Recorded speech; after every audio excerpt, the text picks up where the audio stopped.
She gasped like she had just broken through the surface of water after being under too long. Her first words came out shaky and confused. The sky has two suns. Two.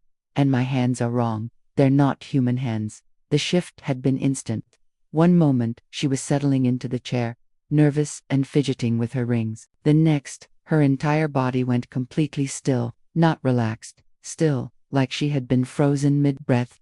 Her face changed. The features were the same, but something behind them was different. Alien, other. When she finally exhaled, the sound was strange, almost musical, like she was breathing in a different atmosphere, under different laws of physics. Her eyes moved rapidly beneath closed lids, scanning landscapes no one else could see. "It's so bright here," she whispered. "The light is different, not harsh, just more color, more spectrum. I can see things I don't have words for. Colors that don't exist on Earth. And the air, it feels thicker somehow, heavier, but in a good way, like it's holding me, supporting me." Her hands lifted from her lap, fingers spreading wide, and everything hums. The ground, the buildings, the air itself, like the whole planet is singing one continuous note. The guide leaned forward, careful to keep her voice soft. "Where are you right now? What do you see around you?" She tilted her head like she was listening to something far away. "I'm standing in a garden, but not like Earth gardens. The plants here are taller than buildings. Their leaves are translucent. Light passes through them and creates patterns on the ground. Rainbow patterns that move and shift like they're alive." Her breathing changed, becoming slower, deeper. "There are others here with me. My people. But we don't look human. We're taller, much taller, maybe 9 feet, maybe 10. Our skin is different. It reflects light, changes color slightly depending on our emotions. Right now, mine is shifting between blue and silver because I'm calm, content." A small crease appeared between her eyebrows. "But there's something else. Something I'm trying to remember. A purpose. A reason I'm here in this garden at this specific moment. Something important is about to happen. Something I agreed to long ago." Her hands moved to her chest. "My heart is beating faster. Not from fear, from anticipation, from knowing that after today, nothing will be the same. That I'm about to make a choice that will echo through lifetimes, through dimensions, through reality itself." The guide's voice was barely above a whisper. "Tell me about this place, about these people, about who you are." She took a long breath and began to speak. The words came slowly at first, then faster, like a dam breaking. "This planet, we call it something that translates roughly to the singing world, because everything here vibrates at specific frequencies. Everything is conscious. Everything is alive. Not just the plants and animals, but the rocks, the water, the very soil beneath our feet. And we can communicate with all of it. Not with words, with resonance, with harmony, with consciousness itself." Her voice filled with reverence. "My name here is something like, but names are fluid where I come from. They change based on your current phase of existence, your role, your purpose. I've had many names in this life. Right now I am Lyara, because I am in my decision phase, the phase where I choose my next path." She paused, searching for understanding. "I've lived here for what you would call hundreds of years, but we don't age the way humans do. We don't die the way humans die. Our bodies are less dense, more energy than matter. We can shift them, transform them, even leave them temporarily and exist as pure consciousness. Death is just a choice, a decision to move on to a different form of existence." Her face softened with memory. "My life here has been peaceful, beautiful. We don't have conflict the way Earth does. We don't have war or violence or greed. Those concepts don't even really translate. We exist in harmony, with each other, with our planet, with the consciousness that flows through everything. We create, we explore, we learn, we evolve. That's what we do. That's what we've always done." She smiled gently. "I'm an explorer, a seeker. That's my role, my passion. I study other worlds, other dimensions, other forms of consciousness. Our technology allows us to observe without interfering, to watch civilizations across the galaxy, to learn from their experiences, to understand the infinite ways that consciousness can express itself." Her voice grew more animated. "And that's how I became fascinated with Earth, with humanity. Such a strange species. So young, so volatile, so full of contradiction. They create beauty and destroy it in the same breath. They love deeply and hurt each other terribly. They have the capacity for incredible wisdom and act with stunning foolishness. They're a paradox, a puzzle, a mystery. I couldn't stop studying. She shifted slightly in the chair. I've been watching Earth for years, watching humans evolve, watching their civilizations rise and fall, watching them struggle with the weight of separation. Because that's what makes Earth unique. It's a planet of forgetting. Souls go there and forget where they came from. Forget they're eternal. Forget they're all connected. And in that forgetting, they experience things that can't be experienced anywhere else. Growth through limitation, learning through struggle, evolution through suffering. Her expression grew more serious. And Earth is approaching a critical point, a turning point. Humanity is at a crossroads. They can either wake up to their true nature and evolve to the next level of consciousness, or they can destroy themselves and have to start over. It's happened before. On Earth and other worlds, it's part of the cycle. But there's a difference this time. She paused, her breath catching. This time, the stakes are higher, because Earth is connected to the rest of the galaxy in ways humans don't understand. What happens there affects the whole. If humanity evolves, it raises the frequency of the entire galactic consciousness. If they fail, it creates a ripple of consequences that touch many worlds. So there's been a call, a request, a need for help. Her voice dropped lower. The elders of my world gathered us, all the explorers, all the seekers, all those who had been studying Earth, and they told us about the mission, the volunteer mission. They explained that Earth needs help, not interference, not rescuing, but gentle guidance, subtle influence, and the only way to provide that is from within, by incarnating there, by becoming human, by living among them, and helping to shift the consciousness from the inside. A tremor ran through her body, and they were clear, very clear, about what this would mean. Earth is dense, physical, limited. We would be taking on bodies that age and die, bodies that feel pain, bodies that get sick. We would forget where we came from, forget our true nature, forget this life. We would experience the full weight of human suffering, the full intensity of human emotion, the full isolation of separation consciousness. Her hands clenched, and more than that, we would be walking into darkness, into chaos, into a world where most people are asleep, where truth is hidden, where love is conditional, where the majority of souls are caught in cycles of karma and pain and forgetting. We would be outnumbered, overwhelmed, often alone in our knowing. It would be the hardest mission any of us had ever undertaken. Tears began to form behind her closed eyes. But they also told us about the importance, about how a single awakened soul on Earth can affect millions, about how even a small shift in consciousness can create massive change, about how our presence alone, even if we never consciously remember who we are, would raise the frequency, would plant seeds, would create openings for others to wake up. Her voice cracked. And they told us we could say no, that no one would think less of us, that this was entirely voluntary, that many souls who were qualified would choose not to go because the risk was too great, the risk of getting lost, of forgetting so completely we never wake up, of becoming so caught in the density that we cause more harm than good. It happens. They were honest about that. Some volunteers never remember, never fulfill their mission, never make it back. She took a shuddering breath. So here I am, in this garden, on this day, making my choice, and I'm terrified, truly terrified, because I've seen what Earth is like. I've watched humans suffer, I've witnessed their pain, and I can't imagine willingly walking into that, willingly forgetting everything I know, everything I am, willingly becoming small and limited and lost.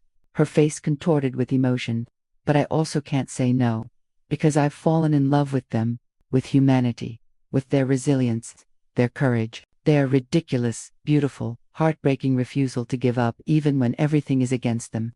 I've watched them create art in the midst of war, choose love in the face of hate, find hope in the darkest moments, and I want to help. I need to help, even if it costs me everything. She was quiet for a long moment. There are others making the same choice. Many others, souls from different star systems, different dimensions, different levels of evolution, all volunteering to incarnate on Earth during this critical time, will be scattered across the planet. Different countries, different cultures, different backgrounds, but will carry the same basic frequency, the same core mission, to remember, to wake up, to help others wake up, to be anchors of light in the darkness. Her voice steadied. The elders explained the process, how our consciousness will be compressed, condensed, folded into a human form, how we'll enter through the normal birth process, be born as babies, grow up like any other human, but with something different inside, something that will always feel slightly out of place, slightly homesick for a place we can't remember, slightly aware that we're different even if we don't know why. She smiled through tears.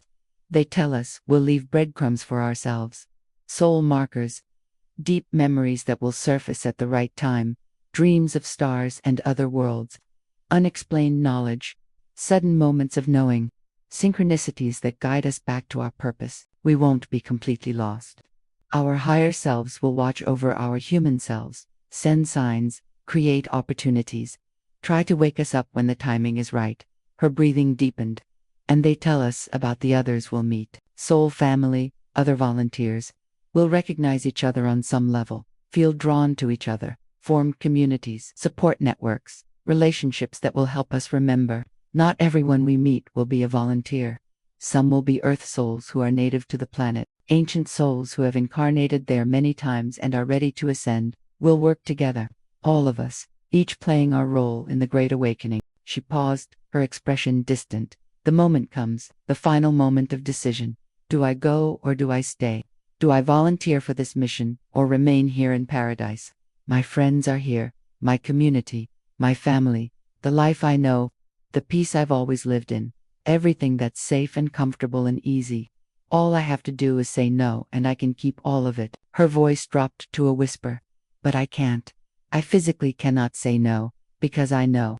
I know that I came to this planet, to this body, to this life, specifically so I would be ready for this moment, so I would have the capacity to make this choice, so I would have the strength to say yes even when every logical part of me screams to stay. Tears flowed freely now. I say yes. I volunteer. I agree to incarnate on Earth, to take on a human body, to forget everything, to walk through the darkness, to experience the full weight of separation, to potentially suffer and struggle and question everything, all for the chance to help, to serve, to be part of the most important moment in Earth's history. Her body shook. The moment I agree, something happens. A light appears in front of me, bright and warm and welcoming. And I understand. This is the portal, the doorway, the passage between worlds. I have to walk through it, leave everything behind, trust that I'll be okay, trust that I'll remember when I need to, trust that this sacrifice matters. She sobbed. My friends gather around me, those who made the same choice and those who chose to stay. There are no judgments, no goodbyes, just love, pure love. They hold me, sing to me, fill me with as much light as I can carry, trying to give me enough to last through the darkness, enough to help me find my way back to remembering. Her voice broke completely, and then I walk forward, into the light, and everything I am begins to compress, to condense, to shrink down into something small enough to fit into a human form. And it's painful, not physically, but spiritually, like trying to fit an ocean into a cup, like trying to dim a star, like forgetting how to fly. She took several shaky breaths. I can feel myself falling through dimensions, through frequencies, through layers of consciousness, getting denser, heavier, more solid. And with each layer, I forget a little more. The colors fade, the sounds dim, the knowing slips away, until finally, I am compressed so completely that I fit into a tiny human embryo forming in a mother's womb on Earth. Her voice grew quieter. And then I'm born. And I'm crying. Not because I'm cold or hungry or scared the way babies cry, but because I remember just enough to know I'm lost. To know I've forgotten something important. To know I'm not where I belong. And that feeling, that homesickness, it never really goes away. It stays with me through childhood, through adolescence, through my entire human life, always feeling slightly alien, slightly wrong, slightly aware that I came from somewhere else. She opened her eyes suddenly, staring at nothing. I lived that human life, many human lives. I came back to Earth again and again, each time forgetting, each time struggling, each time trying to remember my mission. Sometimes I succeeded, sometimes I didn't, sometimes I woke up and fulfilled my purpose. Sometimes I got lost in the density and had to try again. Her voice grew stronger. And this current life, this one I'm living right now, this is another one of those incarnations, another attempt, another chance to remember, another opportunity to fulfill the mission. I volunteered for so long ago on another world under two suns in a garden where everything sang. She closed her eyes again, going deeper. When she spoke, her voice was raw with emotion so profound it seemed to come from somewhere beyond the physical. And the cruelest part, the hardest part, is that even now, knowing this, remembering this, I still doubt. Part of me still thinks I'm making it up, still thinks I'm crazy, still thinks this is just imagination, or fantasy, or delusion, because that's what Earth does. It makes you doubt, makes you question, makes you forget, even when you're trying to remember. Her hands pressed to her heart, but I feel it, in my cells, in my bones, in the deepest part of my being.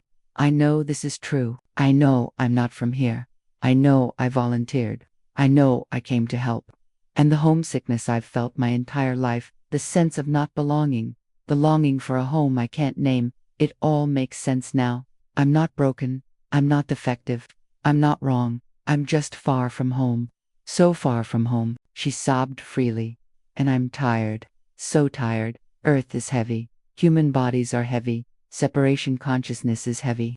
I've been carrying this weight for so long, through so many lifetimes, and sometimes I just want to go back to the singing world, back to my people, back to the ease and peace and unity I remember in my soul, even if my mind couldn't quite grasp it. Her voice rose with anguish. But I can't go back. Not yet. Not until the mission is complete. Not until humanity wakes up. Not until Earth shifts. I made a promise, a sacred promise, and I can't break it just because it's hard, just because I'm tired, just because I feel alone, because I'm not alone.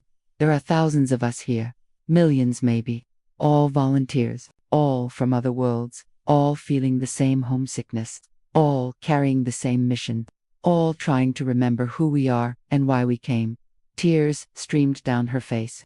And I see us now. I see all of us scattered across the planet. Some of us are awake. Some are still sleeping. Some are struggling. Some are thriving. But we're all here, all doing the work we came to do. Even when we don't consciously remember, even when we think we're just living normal lives, our frequency alone is making a difference. Our presence alone is shifting the consciousness. Our existence alone is helping Earth evolve. Her voice grew stronger through the emotion. And I understand now why I've always been drawn to the stars, why I look up at the night sky and feel that ache, that longing, why certain star systems feel familiar even though I've never been there in this body. It's because I have been there, in another form, in another life. Those aren't distant points of light. Those are homes, places I've lived, people I've loved, worlds I've served. She opened her eyes wide, seeing beyond the physical. And I see the plan now, the bigger picture. Earth isn't just another planet. It's a school, a crucible, a place where souls come to accelerate their evolution through intensity and limitation. And this time period, this exact moment in history, it's the graduation. Humanity is either going to pass or fail, going to ascend or repeat. And we volunteers, we're here to tip the scales, to be the extra weight that shifts the balance toward ascension. Her face transformed with realization. This is it. This is what I came for. This is the moment I chose. Before I was born, before I forgot, I chose to be here now. During the shift, during the awakening, during the most challenging and the most beautiful time in Earth's history. Because this is when I could make the most difference. This is when my light would matter most. The guide spoke gently. Take deep breaths. Start to come back to this room, to this time, to this body. You can keep all the knowledge but release the pain. You are safe. You are here. You are exactly where you need to be. She breathed slowly, deeply, anchoring back into the present. Her face gradually softened. The otherworldly quality faded. She became more human again, more present. Her eyes fluttered open, focusing on the guide, then the room, then her own hands. I'm back, she said quietly. But I'm not the same person who started this session. The guide waited. What's changed? She looked down at her human hands, turning them over, studying them like they belonged to someone else. Everything. I understand now. Why I've never felt at home here. Why I've always felt like I was waiting for something. Why crowds drain me. why I can't handle the news, why human cruelty breaks me in ways it doesn't seem to break others. It's because I'm not used to this. My soul comes from a place where none of this exists. Her voice grew clearer, and I understand my purpose, why I'm drawn to healing, why I want to help people wake up, why I feel this urgency to share truth. It's not random. It's not just personality. It's my mission. The one I volunteered for. The one I agreed to before I was born. I'm here to be a light, to be a reminder, to be a bridge between worlds, to help Earth remember what's possible. She sat up straighter, and I understand my relationships now. The people I've felt instant connections with, the soul family I've gathered around me. They're not accidents. They're other volunteers, other star souls, other beings who came from elsewhere to help. We recognize each other even when we don't know why. We find each other across continents and cultures and circumstances because we're supposed to. Because we work better together. Because we agreed to before we came. The guide nodded. How will you live differently now? A smile crossed her face, genuine and deep. I'll stop trying to fit in. I've spent so much energy trying to be normal. Trying to understand why I don't feel human the way others feel human. Trying to fix what I thought was broken in me. But nothing is broken. I'm just different. I come from somewhere else. And that's not a flaw. That's my gift, my unique perspective, my contribution. Her voice filled with determination, and I'll trust my knowing. I've had these feelings, these memories, these downloads my whole life. But I've dismissed them, called them imagination. Pushed them away because they didn't fit the Earth paradigm. But they're real, they're true. They're messages from my higher self, from my soul, from the part of me that never forgot.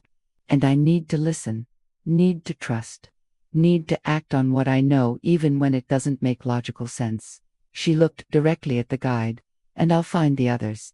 Actively, consciously, I'll create spaces where star souls can gather, where we can remember together, where we can support each other, where we can be ourselves without pretense or explanation, because we need each other, especially now, especially during this intense time. We were never meant to do this alone. Her expression grew thoughtful. But I also understand now that I need to honor my limits. Star souls burn out on Earth. We take on too much, feel too much, try to fix everything. Because we're not used to suffering, not used to pain, not used to the density. And we destroy ourselves trying to help. So I need to pace myself, need to rest, need to retreat sometimes, need to care for this human body even though my soul wants to go faster, do more. Save everyone. The guide smiled gently. What about the homesickness? Her eyes grew soft with tears again, but different tears. Acceptance tears. It will always be there. I see that now. It's not something to heal or fix. It's a compass. It reminds me where I came from, keeps me connected to my true home, motivates me to complete my mission so I can eventually return. But I can also transform it. Instead of it being just pain, it can be fuel. Fuel for my work. Fuel for my purpose, fuel for helping others who feel the same way. She took a deep breath, and I can create home here, in small ways. Through my connections, through my practices, through my spaces, I can bring the frequency of the singing world to Earth. Through music, through meditation, through conscious community, through living in harmony, I can be a little piece of home for others who are homesick, and they can be home for me. Her voice grew passionate, because that's the real work. Not just waking people up, but creating the new Earth, the Earth that vibrates at a higher frequency, the Earth where peace is possible, where unity is real, where consciousness is recognized. We're not here to save the old paradigm, we're here to build the new one, to demonstrate what's possible, to be living examples of a different way. She paused, a look of wonder crossing her face. And maybe, just maybe, the reason I came is not just to help Earth. Maybe Earth is helping me too. Maybe by experiencing limitation, I'm learning something I couldn't learn in the singing world. Maybe by walking through darkness, I'm appreciating light in a new way. Maybe by forgetting and remembering, I'm deepening my understanding of consciousness itself. Maybe this mission is as much for my evolution as it is for humanity's. The guide leaned back. Is there anything else you need to understand? She was quiet for a long moment, going inward one last time. Then she shook her head. Just gratitude. Deep, cosmic gratitude, for being chosen, for being trusted, for being given this opportunity, for being allowed to serve in this way. It's an honor, the greatest honor of my soul's existence, to incarnate on a planet during its ascension. To be part of this moment, this shift, this transformation. Millions of souls wanted to be here, and I was chosen. That means something. That matters. She stood slowly, finding her balance in the human body that suddenly felt both foreign and familiar. And thank you for creating this space, for guiding this journey, for helping me remember what I came here to do. This changes everything. Everything. She looked ahead with clear, bright eyes that seemed to reflect starlight. Her voice was steady and resonant with deep knowing. If you're listening to this and your entire body is tingling, if you're crying and you don't know why, if something in your chest is expanding like it's been waiting for this moment, you might be one of us, one of the volunteers, one of the star souls who came from elsewhere, from other planets, other dimensions, other frequencies of existence. You came here to help, to serve, to be part of Earth's transformation. And yes, it's hard. Yes, you're homesick. Yes, you feel different and alone and lost sometimes. But you're not lost. You're exactly where you chose to be, doing exactly what you came to do. And there are thousands of us here with you. Millions of us. All remembering, all waking up, all fulfilling the missions we volunteered for before we forgot. We are the bridge between worlds. We are the anchors of new consciousness. We are the living proof that Earth is not alone in the universe. She paused, her face luminous with purpose and love. The stars are calling us home, but not yet. Subscribe to remember where you came from.